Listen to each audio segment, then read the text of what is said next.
భీమవరంకు డిస్కౌంట్ల పండుగ తెచ్చింది కేకే స్టోర్స్. ధరల్లో చౌక చౌక. కేకే స్టోర్స్, పీపీ రోడ్, భీమవరం.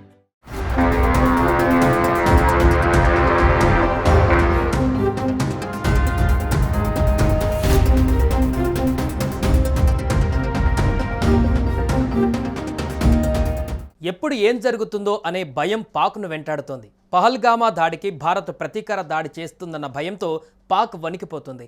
మిత్రదేశాల మద్దతు కూడగట్టుకునేందుకు ప్రయత్నాలు చేస్తుంది. పాక్ తన మిత్రదేశాలతో సంప్రదింపులు జరుపుతున్నట్లుగా భారత్కు సమాచారం అందింది. దానికి బలం చేకూరేలా తాజాగా టర్కీకి చెందిన టీజీసీ బుయికడా అనే భారీ యుద్ధ నౌక పాక్ తీరానికి చేరింది.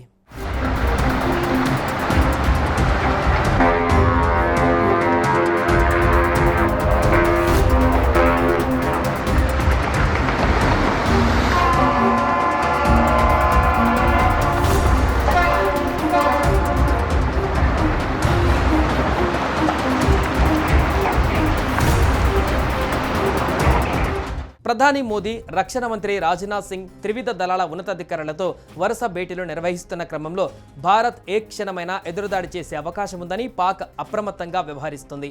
ఈ క్రమంలోనే సముద్ర మార్గంలోనూ దాడి చేసే అవకాశం ఉన్నందున తన మిత్రదేశం టర్కీని సంప్రదించి గస్తీ యుద్ధ నౌకను తెచ్చుకున్నట్లుగా సమాచారం. పాక్ తీరానికి చేరుకున్న టర్కీ యుద్ధ నౌక టీజీసీ బుయికడా ఇది 2013లో జల ప్రవేశం చేసింది.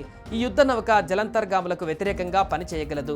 గస్తీ కాయడంలో దీనిది అందవేసిన చెయ్యి. పలు నౌకాదళ విన్యాసాలలో పాల్గొని గుర్తింపు తెచ్చుకుంది. ఈ నౌక జలంతర్గాములను గుర్తించి దాడి చేయగలదు. ఇది గస్తీలో కూడా చాలా సమర్థవంతంగా పనిచేస్తుంది. అరేబియా సముద్రంలో పాకిస్తాన్ నౌకలకు ప్రయాణ మార్గాలను భారత్ ఇప్పటికే మూసివేసింది. భారత్ ఎప్పుడైనా దాడి చేయవచ్చునని పాకిస్తాన్ భయపడుతోంది. అందుకే టర్కీ సహాయంతో గస్తీ నౌకను తెచ్చుకున్నట్లుగా తెలుస్తోంది. మే 7 వరకు కరాచీలో ఉండనున్నట్లుగా సమాచారం.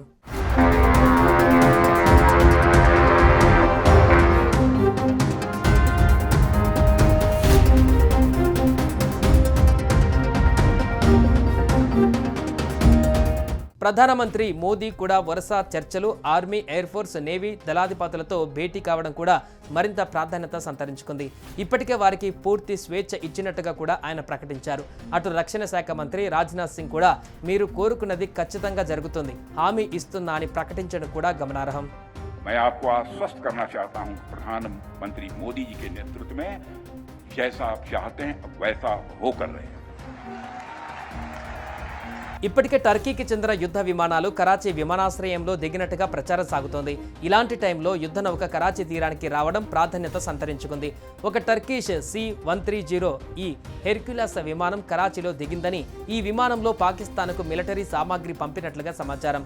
ఓపెన్ సోర్స్ ఇంటెలిజెన్స్ OSINT ట్రాకర్లు ప్రచురించిన విమాన ట్రాకింగ్ డేటా ఆధారంగా ఈ నివేదికలు వెలువడ్డాయి. ఈ విమానం ఏప్రిల్ 28న అరేబియా సముద్రం మీదుగా ప్రయాణిస్తున్నట్లుగా కనిపించింది. అయితే ఈ ప్రచారాన్ని టర్కీ ఖండించింది.